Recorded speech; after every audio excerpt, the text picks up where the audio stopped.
Hey guys, this is Shri and I welcome you all to my channel The Student Things.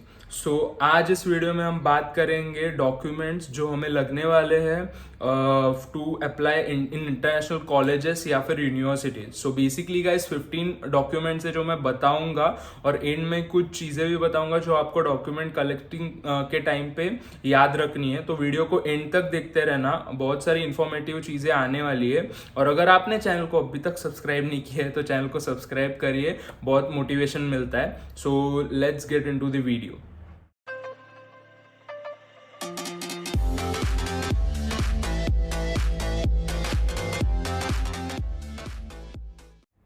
So guys जो document मैं आज के video में बताने वाला हूँ वो डॉक्यूमेंट स्पेसिफिकली जिन लोगों को पूरा डिग्री कंप्लीट करके, जिन लोगों को मतलब बेसिकली अंडर ग्रेजुएशन कंप्लीट करके जिनको वर्क एक्सपीरियंस है थोड़ा बहुत, उनके लिए दिखा रहा हूँ. और जो लोग ने सिर्फ अंडर ग्रेड कंप्लीट किया उनके लिए भी ये वीडियो है ऑब्वियस. सो वो लोग ज़रूर देखें पूरा वीडियो.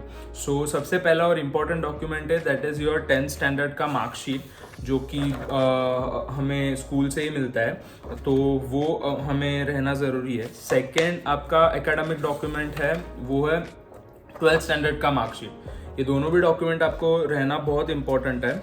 उसके बाद एकेडमिक्स में आता है आपका अंडर ग्रेड, मतलब 10th और 12th के बाद आता है आपका अंडर ग्रेड. तो अंडर ग्रेजुएशन का कौन सा क्या इंपॉर्टेंट है, तो सबसे इम्पॉर्टेंट है उसका डिग्री सर्टिफिकेट, जो कि मतलब हर एक जन को मिला रहेगा ऑब्वियसली. अगर आपका कन्वोकेशन नहीं हुआ है तो प्रोविजनल पासिंग सर्टिफिकेट भी चल जाता है for at least for application, but ये डिग्री सर्टिफिकेट भी होना ज़रूरी है. कुछ आपका इस तरह से होगा डिग्री सर्टिफिकेट प्रॉपर, तो हर एक का अलग अलग होता है, तो आप देख लो जैसे भी आपका है. उसके बाद आपको लगेगा कंसोलिडेटेड मार्कशीट. ठीक है, तो गाइस एक कंफ्यूजन बहुत सारे लोगों में है कि कंसोलिडेटेड मार्कशीट और ट्रांसक्रिप्ट इसमें क्या डिफरेंस है. तो डिफरेंस ऐसा एज सच कुछ नहीं रहता है, दोनों में सारे सेमेस्टर्स के मार्क्स इंक्लूड किए रहते हैं. बस बेसिक हेडलाइन का डिफरेंस है. जैसे कि ये मेरा ट्रांसक्रिप्ट है, इस पे सारे सेमेस्टर्स के जो मार्क्स है वो पूरे के पूरे दिए गए हैं और ऊपर आप देख सकते हो ट्रांसक्रिप्ट लिखा हुआ है. कंसोलिडेटेड मार्कशीट भी इसी टाइप में रहता है और कुछ डिफरेंट नहीं रहता है, तो आपको वो लगेगा. प्लस आपके इंडिविजुअल सेमेस्टर्स के मार्कशीट. ठीक है, मतलब ये भी रहना बहुत इंपॉर्टेंट है. मतलब ये इस तरह से रहता है, इस पे सेमेस्टर लिखा रहता है और बेसिकली ये बहुत पहले ईयर से आप ये आपके पास संभाल कर रखो, क्योंकि आप यहाँ पे देख सकते हो डुप्लीकेट. मतलब मेरे जो थे डॉक्यूमेंट्स वो सारे शिफ्टिंग में थोड़े इधर उधर हो गए और वो गुम हो गए थे, तो मुझे हर एक मार्कशीट के लिए अलग से पे करना पड़ा. बट उसके ऊपर डुप्लीकेट लिख के आता है, जो ओरिजिनल रहता है उस पर डुप्लीकेट लिख के नहीं आता है ऑब्वियस. सो ये आपको लगेगा. उसके बाद आपको और एक चीज़ लगेगी that is your backlog certificate. अभी कोई हर एक यूनिवर्सिटी में बैकलॉग सर्टिफिकेट देते नहीं है. बैकलॉग सर्टिफिकेट होता क्या है कि अगर आपको सेमेस्टर में किसी चीज़ में आप किसी सब्जेक्ट में आप फेल हो गए हो तो आपको तब मिलता है, वो होता है बैकलॉग सर्टिफिकेट. तो आप यूनिवर्सिटी के पास अप्लाई कर सकते हो, आप यूनिवर्सिटी आपको दे देगी अगर आप रिक्वेस्ट फॉर्म रेस करते हो तो ये सारे अभी तक के आपके अंडर ग्रेड डॉक्यूमेंट्स है.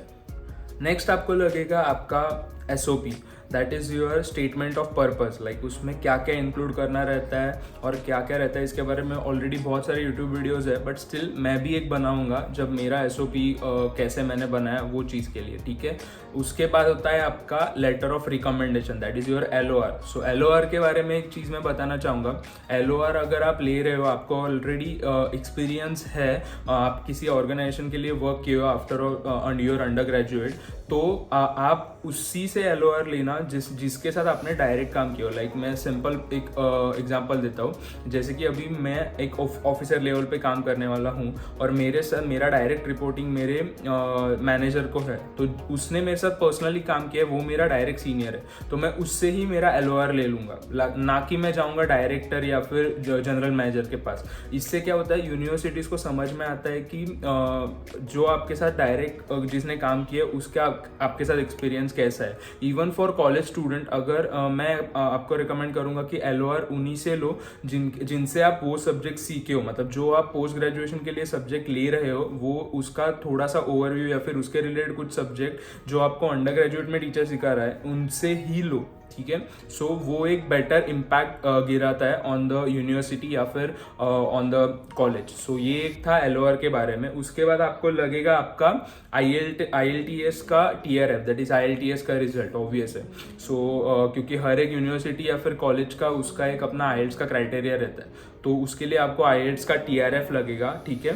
उसके बाद आपको लगेगा आपका passport copy, that is your first and last page of your latest updated passport, ये चीज़ लगेगा, ठीक है। तो ये सारे डॉक्यूमेंट्स का है, ठीक है। उसके बाद आपको एक बहुत इंपॉर्टेंट चीज़ याद रखनी है, जब आप आपका अंडरग्रेड कंप्लीट करते हो तब आपके सारे डॉक्यूमेंट आपके हाथ में रहेंगे ओरिजिनल, बट उसके साथ कॉलेज से ही एक वेरीफाइड कॉपी ले लो। हर एक कॉलेज या फिर यूनिवर्सिटी में एक प्रोविजन रहता है, आप उनसे एक वेरीफाइड कॉपी ले सकते हो अटेस्टेड, सो दैट कहीं आपको अगर आपके डॉक्यूमेंट भेजने हैं तो आपको आपके ओरिजिनल डॉक्यूमेंट भेजने ना पड़े, आप कॉपी भी भेज सकते हो, क्योंकि ओरिजिनल डॉक्यूमेंट अगर गुम हो गए तो बहुत ज़्यादा प्रोसीजर रहते हैं उनको फिर से मिलाने के लिए।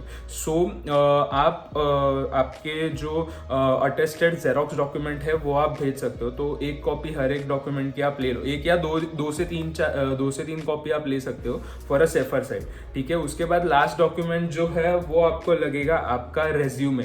सो रेज्यूमे अच्छे खासा लिखो। अगर आपके पास एक्सपीरियंस है, आपने अंडरग्रेड किया है, तो उसमें इंटर्नशिप्स आपने की होंगी या फिर किसी भी चीज़ में अचीवमेंट्स की होंगी, जो भी आपके अचीवमेंट्स है वो सब उसमें इंक्लूड करो, और आपका एक्सपीरियंस भी प्रॉपर से लिखो, जो जहाँ पे आपने कॉर्पोरेट एक्सपीरियंस लिया फिर ऑर्गेनाइजेशंस के लिए काम किया है, ठीक है। तो वो सारा प्रॉपर लिख के एक रेज्यूमे बनाओ, ठीक है। उसके बाद सबसे लास्ट चीज़ आपको क्या लगेगी, जो कि आपके सर्टिफिकेट्स है।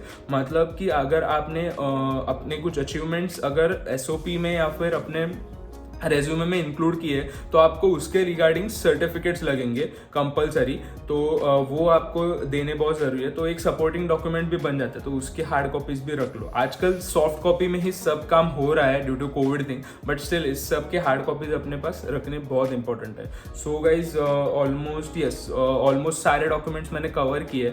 इसके बाद भी अगर आपको इस डॉक्यूमेंट के रिलेटेड कुछ डाउट हो तो नीचे कमेंट में ज़रूर बताइएगा, और चैनल पे जो बाकी वीडियोस है वो भी देख लिए एक बार। और lastly stay safe in Covid and thank you.